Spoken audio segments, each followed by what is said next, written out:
ओम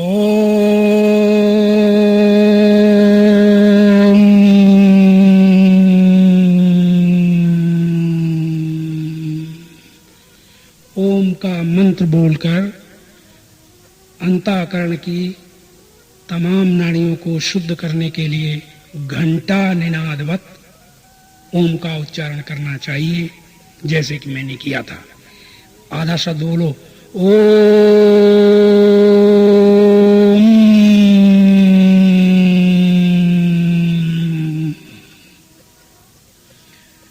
शरीर शुद्धि हो जाती है। तत्पश्चात ओम पूर्णमदः पूर्णमिदं पूर्णात् पूर्णमुदच्यते पूर्णस्य पूर्णमादाय पूर्णमेवावशिष्यते। प्रेम से बोलो सच्चिदानंद भगवान की। अब 2 मिनट कीर्तन करो। जय सतगुरु दीन दयाल हरे, सतगुरु दीन दयाल हरे। जय सतगुरु दीन दयाल हरे, जय सतगुरु दीन दयाल हरे। जिन्हने भव सागर पार करे, जिन्हने भव सागर पार करे। जब सुने ज्ञान के बचन भरे, जब सुने ज्ञान के वचन भरे। दुख देने वाले कष्ट टले, देने वाले कष्ट टले। जय सतगुरु दीन दयाल हरे। सतगुरु दीन दयाल हरे। प्रेम से बोलो सच्चिदानंद भगवान की। बोलो कृष्ण बलदेव की। बोलो रामचंद्र महाराज की। बोलो सनातन धर्म की। अर्चनीय वंदनीय प्रातः स्मरणीय जगत नियंता की चरण शरण में विराजमान समुपस्थित संत समाज, मेरी ही आत्मा में विराजमान बंधुओं, माताओं और बच्चों, सौभाग्य से मनुष्य जन्म मिला। इस मनुष्य जन्म में हम आकर के, या इस सृष्टि में सारा संसार आकर के बेईमान हो गया है, और जो बेईमान हो गया है उस बेईमानी से ईमानदारी पर यदि आ जाए तो ये जीते जीते अभी मुक्त हो सकता है, आज ही मुक्त हो सकता है। लेकिन ये सबके प्रति तो अपने से अलग, सबके प्रति तो ईमानदार है, लेकिन अपने प्रति हर व्यक्ति बेईमान है। दुनिया में हर व्यक्ति अपने प्रति बेईमान है, क्योंकि दुनिया को तो ये डंके की चोट पर कहता है कि ये मेरा कोई नहीं है, ये मेरा है, ये मेरा चाचा है, ये मेरा ताऊ, ये मेरा बेटा, ये मेरा घर, ये मेरा मकान, इनके प्रति ईमानदार है कि ये मेरे हैं। अच्छा, लेकिन अपने प्रति वो ईमानदार नहीं है। क्या? अपना जो है उसे वो नहीं जानता, जो अपना है उसे वो स्वीकार नहीं करता, बल्कि अपने ऊपर आवरण मान करके कोई कहता है कि मैं डॉक्टर हूं, मैं इंजीनियर हूं, मैं कलेक्टर हूं, मैं एसपी हूं, मैं मित्र हूं, मैं शत्रु हूं, मैं स्त्री हूं, मैं चाची दादी हूं, मैं गुरु पीर हूं, मैं संत महात्मा हूं। ये जो है ये आवरण है, और अपने तई आप बेईमान हैं, क्योंकि आप ये कुछ नहीं है। जो भी आप नाम अपना रखते हैं तो ये आप बेईमानी से रखते हैं। आप नाम रूप से रहित हैं, नाम रूप वाले मरते और जन्मते हैं, नाम रूप से रहित शुद्ध सच्चिदानंद परमात्मा है, और उस परमात्मा को जो लोग नहीं जान पाते और नाम रूप में लगते हैं तो वे जन्मते मरते अनंत जन्म तक पीड़ा और कष्ट भोगते भोगते आते जाते बने रहते हैं। तो इन सब से छूटने के लिए ये मनुष्य जन्म मिला है, और ये मनुष्य जन्म में उसे जो जानना चाहिए वो नहीं जानता। क्या जानना चाहिए, क्या नहीं जानता, तो वो मैं बताता हूं। किसी भी व्यक्ति से पूछो कि शाम को तुम सो क्यों जाते हो, और फिर सो जाओ तो ठीक है, फिर सपना क्यों देखते हो, और सपना देखो तब तो ठीक है, फिर गहरी निद्रा में क्यों जाते हो, और गहरी निद्रा में जाओ तब तो ठीक है, लेकिन फिर जग सुबह क्यों जाते हो, और जगने के बाद फिर पड़े ही रहो, जगी गए पड़े, लेकिन नहीं, फिर क्या करोगे, फिर आप उठ जाते हैं और उठ करके सारा संसार के कार्यों में दिन भर व्यस्त रहते हो, नाना प्रकार के पापड़ बेलते रहते हो, तो फिर शाम को सो जाते हो। किसी ने पूछा कि तुम्हारा क्या इतना ही जीवन है, क्या तुम इसीलिए आए हो? जैसे प्राणी जन्मता है, सारे जीवन दौड़ता भागता कुछ न कुछ करता है, तत्पश्चात फिर मर जाता है, फिर मरने के बाद मां के गर्भ में जाता है, फिर गर्भ में जाकर फिर पैदा होता है, फिर आता है, फिर जाता है। इस विषय में आद्य गुरु शंकराचार्य जी ने कहा कि पुनिरपि जननम पुनिरपि मरणम पुनिरपि जननी जठरे शयनम। शंकराचार्य जी कहते हैं कि बार बार प्राणी जन्मता है, खेलता खाता है, मर जाता है, फिर पुनः जन्म लेता है, फिर खेलता खाता। क्या यही जीवन है? क्या इतने ही जीवन के लिए आए हो तुम? नहीं। अय मानो तू आया है नाना कष्टों से छूटने के लिए, तो ये गान गप्पे तान ठप्पों से कभी कष्टों से कोई छूट नहीं सकता। ये दुनिया में जो लोग प्राणी हंसते हुए दिखाई देते हैं, हंसते चेहरे जो दिखाई देते हैं, जो तरह तरह के गाने बजाने और इनमें लगे रहते हैं, तो कहते हैं ये बड़े सुखी हैं, तो ये सुखी नहीं, इतने दुखी हैं ये कि कहीं रो न पड़े, तो उस रोने को छिपाने के लिए हर प्राणी हंसता दिखाई दे रहा है। बहुत गहरे में वो रोना चाहते हैं, उस कहीं हम रो न पड़े समाज के सामने, इसलिए वो नाना तरह से अपने हंस के अपने रोने को छिपाते हैं। ये मानव ऐसा क्यों करता है, क्या आप जानते हैं? यदि नहीं तो मनुष्य जन्म से अतिरिक्त और वो कौन सा जन्म होगा जब तुम इस बात को जान सकोगे? ये वही जन्म है जिसमें इन सब बातों का निर्णय करके प्राणी गमनागमन से रहित हो जाता है। क्योंकि विचार करो, कोई भी प्राणी दुख नहीं चाहता, कोई भी प्राणी सुख सब चाहते हैं, कोई भी प्राणी असत को नहीं चाहता, सब सत को चाहते हैं। इस तरह जब सब सत को चाहते हैं तो सतही माँ चाहिए, सतही पिता चाहिए, मिट्टी के बने माँ बाप किसी को नहीं चाहिए, बेटे किसी को नहीं चाहिए। तो सत के लिए ही सब कुछ करते हैं, सत के लिए ही सब कुछ बनाते हैं, और दुखों से निवृत्ति पाने के लिए, और इतना सुख मिले कि वो सदा बना रहे। तो सदा बना रहे इतना सुख जो है वो आनंद में होता है, वो आनंद कहलाता है। और वह आनंद जो है वो आनंदो ब्रह्मेत बीजानात, ऐसा वेद ने कहा है। वेद कहता है कि आनंदो ब्रह्मेत बीजानात, आनंद स्वरूप भगवान है। भगवान कौन है? भगवान कोई गोरा काला बच्चा बूढ़ा नहीं है, भगवान आनंद स्वरूप है। प्रश्न आता है आनंद कहते किसे हैं? तो आनंद कहते हैं जो सबको प्रिय लगे, सबसे ज्यादा कीमती हो, सबको मीठा लगे, सबसे ज्यादा सुंदर हो, सब जिसे देखना चाहे, सब जिसे पाना चाहे, सब जिससे अभिन्नता प्राप्त करना चाहे, ऐसी वस्तु का नाम या ऐसी व्यक्ति का नाम आनंद है। और वो आनंद जो है उसको जानना चाहिए। तो हम तुम्हें अब आगे समझा रहे हैं कि ये आनंद कोई क्षणिक क्रिया भी प्राणी करता है तो सुख के लिए करता है। उसे राम नहीं चाहिए, राम से मिलने वाला सुख चाहिए। पत्नी नहीं चाहिए, पत्नी से मिलने वाला सुख चाहिए। पति नहीं चाहिए, पति से मिलने वाला सुख चाहिए। इसी तरह देवी देवता अवतार भगवान किसी को नहीं चाहिए, उनसे मिलने वाला सुख चाहिए। और सुख सदा नहीं रहता। सुख किसे कहते हैं? जो अपने से अलग किसी वस्तु व्यक्ति से मिले, उसका नाम सुख है। और आनंद किसे कहते हैं? आनंद जो है वो किसी अपने से अलग वस्तु व्यक्ति से नहीं मिलता, वो अपने अंदर पहले ही है, उसका हमें बोध नहीं। तो इस ज्ञान से जिससे हमें आनंद का बोध हो जाए, इस ज्ञान से वो आनंद हमें अपने अंदर पहले ही प्राप्त है, उसका बोध हो जाए, बस ये आनंद हमें मिल जाता है। इसीलिए तो बताया गया कि परमात्मा यत्र तत्र सर्वत्र व्याप्त होने के नाते सबके अंदर है, तो फिर उसको खोजना, और वो आनंद स्वरूप है और वो सबके अंदर है।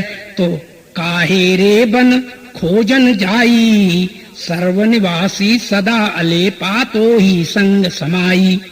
ऐसे ऋषियों ने कहा कि वो तेरे ही साथ है।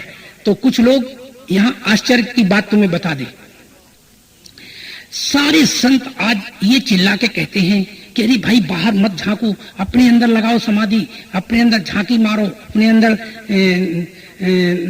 ध्यान लगा के देखो, समाधि लगा के देखो, भगवान मिलेगा।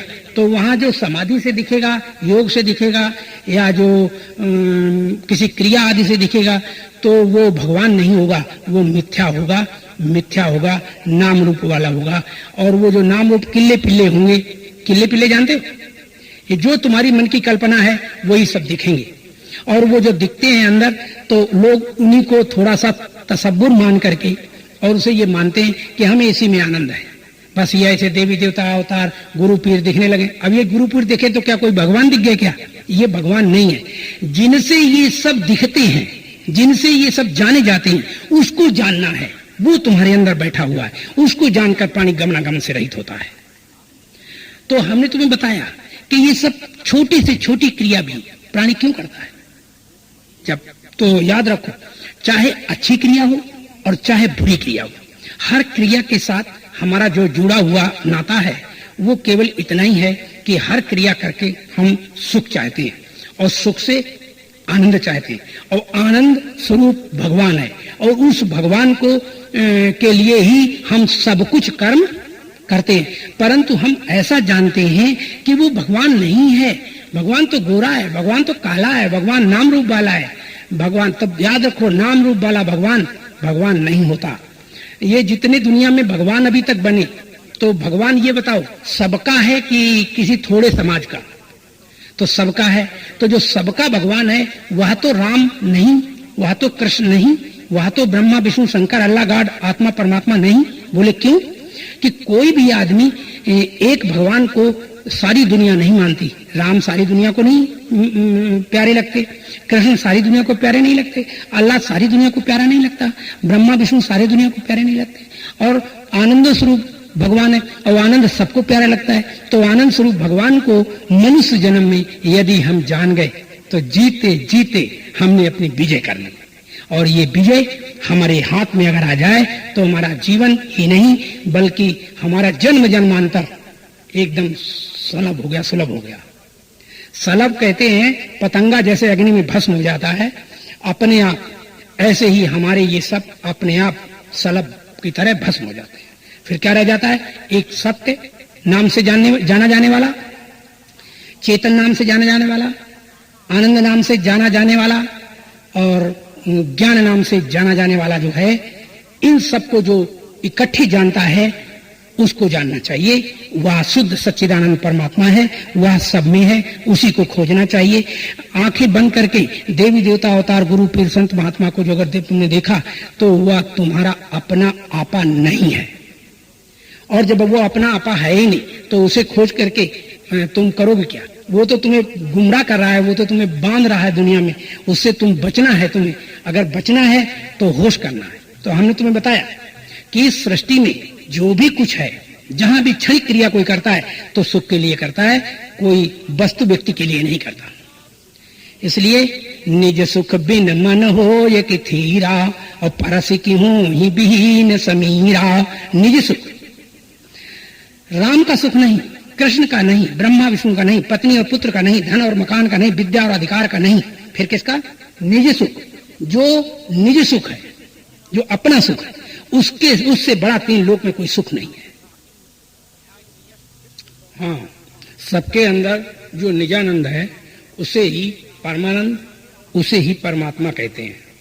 और वह परमात्मा ही सबके अंदर बैठा हुआ सबसे ज्यादा प्यारा, सबको प्यारा, सब जगह प्यारा, सबसे ज्यादा सुंदर, सबको सुंदर, सब जगह सुंदर है। और वही दुनिया में एक वस्तु है जो सबसे ज्यादा मीठी और सबसे ज्यादा कीमती है। उसी के लिए ये सारा संसार क्रियाशील है, क्रिया करता है। धोखा होता है कि मैं राम या कृष्ण या ब्रह्मा या विष्णु इत्यादि इत्यादि के लिए कर्म करता हूं, ये उसकी भूल है। इस भूल को निकालने के लिए संत शरण में प्राण जाता है कि जैसे भी हो हमें इस लक्ष्य की प्राप्ति हो कि हमें वास्तव में क्या चाहिए। तो सारी दुनिया के लोग अभी तक उस सत्य परमात्मा को बताने की चेष्टा जो करते हैं, तो उसमें साथ में ये नहीं जानते कि वो परमात्मा है क्या वस्तु। तो हर नाम में, किसी भी नाम में, जैसे राम, जैसे श्याम, जैसे अल्लाह, जैसे गॉड, जैसे ईश्वर, जैसे आत्मा, जैसे परमात्मा, ये जितने नाम हैं, इन सब में ऐसा कोई भी नाम नहीं है जिसके अंदर से सत्य निकाल लिया जाए और वो बना रहे, उसकी सत्ता बनी रहे। चेतन निकाल लिया जाए और उसकी सत्ता बनी रहे, और आनंद निकाल लिया जाए और उसकी सत्ता बनी रहे, और ज्ञान स्वरूप ज्ञान को निकाल लिया जाए तो उसकी सत्ता बनी रहे। ऐसा कोई भी नाम रूप वाला या नाम रूप नहीं है। परमात्मा जिसे कहते हैं उसमें से सत्य, चेतन, आनंद, ज्ञान इत्यादि इत्यादि जो भी चाहो, जितनी चाहो निकाल लो तो भी वो पूर्ण रहेगा। और ये दुनिया में जितने नाम रूप वाले हैं, इनमें से सत्य को निकाल लेने पर एक भी पूर्ण नहीं रहते। लेकिन जो नाम रूप से रहित परमात्मा है, आनंद स्वरूप, ज्ञान स्वरूप, नित्य, शाश्वत, अजन्मा, एक रस, अव्यय, अविनाशी, ऐसे शब्दों से जो उद्घोष किया जाता है, ऐसा नहीं है कि वो सत्य है, ऐसा नहीं चेतन है, ऐसा नहीं वो आनंद है, ऐसा नहीं है वो ज्ञान है। इन सब नामों से जाना जाता है। तो जाना जाता है जो, उसको जानने वाला जो है वह परमात्मा है, वह हमारा लक्ष्य है, वह हमारा निज आनंद है। उसे कैसे स्वीकार करेंगे हम निज आनंद? तो ऐसे स्वीकार कीजिए कि यदि राम हो, कृष्ण हो, ब्रह्मा विष्णु हो, शंकर हो, अल्लाह गॉड हो, ईश्वर अवतार हो, आत्मा परमात्मा हो, सब हो, जितने भी तुम कह सकते हो सारे नाम रूप हो। लेकिन इन नाम रूपों से पहले, इन नाम रूपों से पहले तुम न हो तो फिर उनका तुम्हारे से क्या प्रयोजन रह जाता है। इसलिए वे तभी इष्ट हमारे होंगे जब हम पहले हों। तो जो पहले होगा वो स्वतः सिद्ध होगा। जो पहले होगा उसको आत्मा परमात्मा सत्य ज्ञान या इत्यादि इत्यादि की आवश्यकता नहीं है, और जिसको आवश्यकता नहीं है वही परमानंद स्वरूप परमात्मा कहा जाता है। तो आप ये समझ गए होंगे कि आनंद स्वरूप परमात्मा हम छोटी से छोटी क्रिया से लेकर बड़ी से बड़ी क्रिया केवल इसलिए नहीं करते कि हमें क्रिया से कोई प्रयोजन है। हमें केवल क्रिया से प्रयोजन नहीं है, बल्कि क्रिया से आनंद की अपेक्षा है, और आनंद से परमात्मा की, और परमात्मा वह है जो नाम रूप से रहित और सब जिसे चाहते हैं, जिसे कोई भी अस्वीकार नहीं कर सकता, जिसे कोई अपने यहां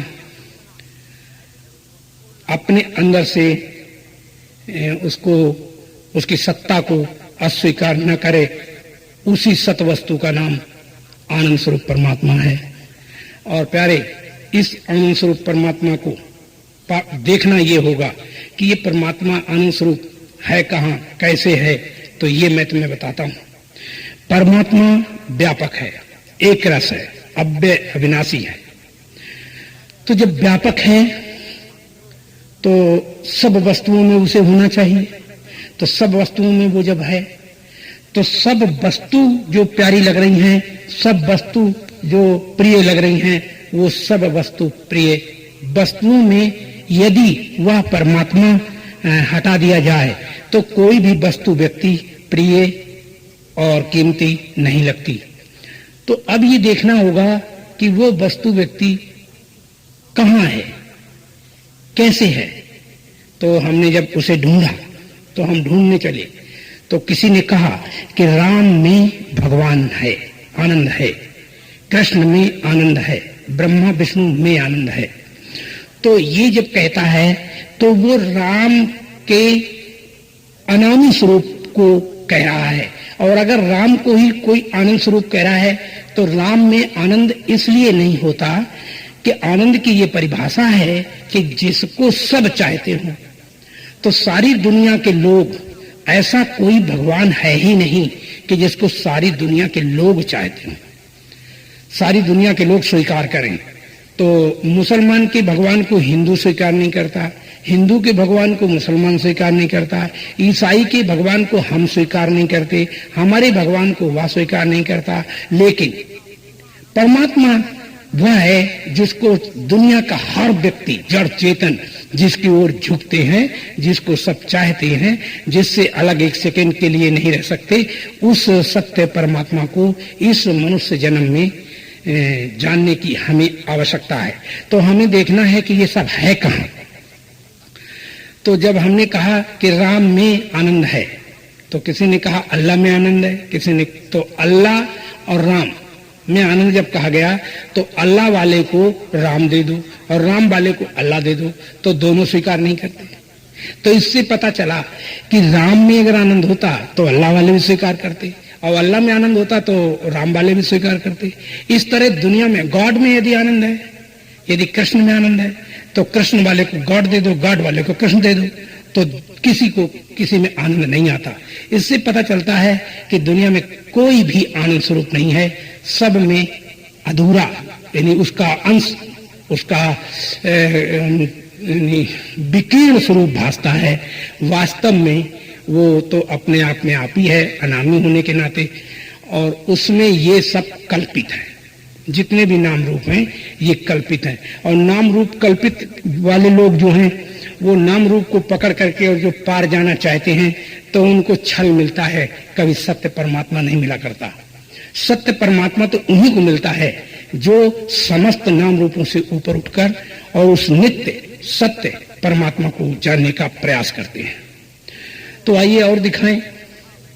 एक आदमी को मीठे भोजन में आनंद प्रतीत होता है, एक को नमकीन भोजन में आनंद प्रतीत होता है। तो दोनों की थालियों को दोनों को दे दिया जाए, बदल दिया जाए, तो किसी को भी आनंद नहीं आता। मीठे वाले को मीठे में नहीं आता, मीठे वाले को अगर मीठी दी जाए तो थाली तो उसे आनंद आता है, और मीठे वाले को नमकीन दिया जाए, नमकीन वाले को मीठा दिया जाए तो दोनों को आनंद नहीं आता। इसलिए पता चला कि किसी में भी आनंद नहीं है। इसी तरह पद पदार्थ कोई भी हो, देवी देवता कोई भी हो, अवतार भगवान कोई भी हो, सबको बदल देने पर किसी में भी आनंद नहीं रहता है। तो वो आनंद स्वरूप जो परमात्मा है, जो निजानंद है, जो सब जगह सबको प्यारा है, उस परमात्मा को और जानने का प्रयास करें तो थोड़ा और बताते हैं, सुनिए। जैसे किसी ने कहा कि रसगुल्ले में मिठास है, तो हमने देखना है कि क्या रसगुल्ले में मिठास है। तो जब रसगुल्ला किसी को दो और वो खा रहा हो, तो जब रसगुल्ला खा रहा है तो उसमें वो देखता है कि मिठास आ रहा है। तो मिठास यदि रसगुल्ले में आता है और है, तो उसी समय जब वो रसगुल्ला खा रहा है, उसे मिठास आ रहा है, उसी समय कोई उसको अशुभ समाचार सुना दो, उसका निजी, जैसे उससे कह दो कि तेरे घर में आग लग गई है, तेरा आदमी या तेरा पुत्र मर गया है, तो ये सुनते ही रसगुल्ले में जो मिठास जिह्वा पर आ रही है वो मिठास तुरंत गायब हो जाएगी और रसगुल्ला मुख में बना रहेगा। इससे पता चलता है कि रसगुल्ले में मिठास नहीं है। तो फिर पूछा जाता है आखिर ये मिठास है कहाँ जब रसगुल्ले में नहीं है। तो हमारे यहाँ बताया गया कि ये रसगुल्ले में मिठास नहीं है, तो फिर ये कहाँ है, तो ये बताता हूं। रसगुल्ले में मिठास नहीं तो आखिर ये मिठास है कहाँ। तो याद रखना, जिस वस्तु व्यक्ति पर जितनी देर मन ठहरता है, निजानंद अपना स्वरूप जो निजानंद है, वह जिस वस्तु व्यक्ति पर मन की वृत्ति जितनी देर ठहरती है, उतनी ही देर उस विषय वस्तु में आनंद प्रतीत होता है। इससे पता चला कि आनंद जो है वो किसी वस्तु व्यक्ति में नहीं है, मन के ठहराव का नाम ही आनंद है। तो हम ये कहना चाहेंगे कि वह जो मन के ठहराव से मिलने वाली वस्तु है, आनंद का स्वरूप विकीर्ण स्वरूप मिलता है, और वो विकीर्ण स्वरूप जो आनंद का है उसका नाम सुख है, वह आनंद नहीं है। आनंद वस्तु व्यक्ति या किसी विषय का आनंद नहीं है। आनंद हर वस्तु व्यक्ति से पहले है, और वह जो जानने वाला इन सबसे पहले है उसको ही जानने वाला जो है, उसको जानने वाला परमात्मा को प्राप्त कर लेता है, उपलब्ध हो जाता है। तो ये सब तुम्हें हमने समझाया कि किसी वस्तु व्यक्ति में, किसी भी देवी देवता अवतार भगवान में कोई आनंद नहीं है।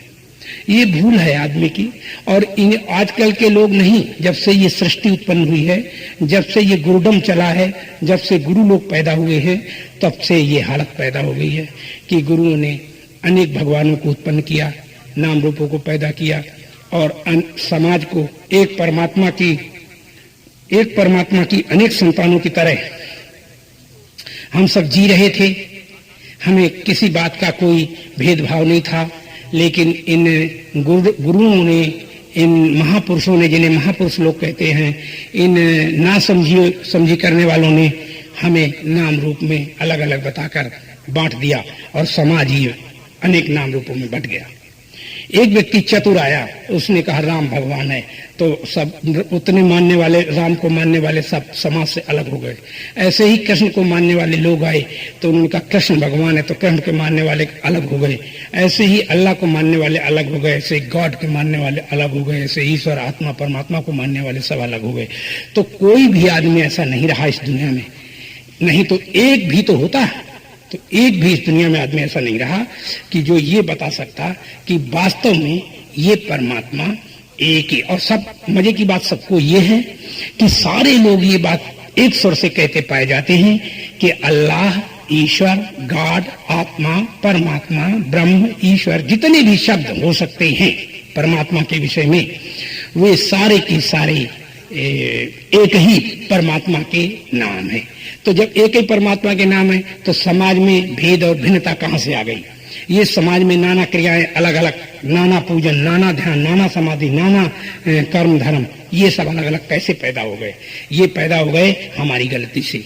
हमारे जो गुरु लोग थे उन्होंने हमको गलत शिक्षा दी, और गलत शिक्षा देने के नाते हम यहाँ पहुंच गए, और हमारी ये हालत हो गई कि हम सत्य से तो वंचित हो गए, और सत्य को हम जान नहीं पाए, और असत्य को ही हमने सत्य मान लिया, जिसके कारण हमारी गति आज यत्र तत्र सर्वत्र देखा जा सकता है कि भाई किसी दूसरे का चेला बन गया है, और हमारी पत्नी दूसरे की शिष्या बन गई है, हमारा पिता दूसरे का शिष्य है, और हमारी माँ दूसरे की शिष्य है। इस तरह एक ही घर में अनेक गुरु आ गए, और जिसके कारण जब उनका एक का गुरु आता है तो कहते फला का गुरु आया है, हमें क्या? और जब उसका आता है घर में तो कहते वो उसका गुरु आया है तो हमें क्या? इस तरह से किसी का भी कोई कल्याण नहीं होता, और अज्ञान से ये लोग इसी तरह समाज को विघटन की ओर ले जा करके और आज इस जगह डाल दिया है, इस नरक में, इस गर्क में डाल दिया है, जो समाज को कभी बोध नहीं हो पा रहा कि हम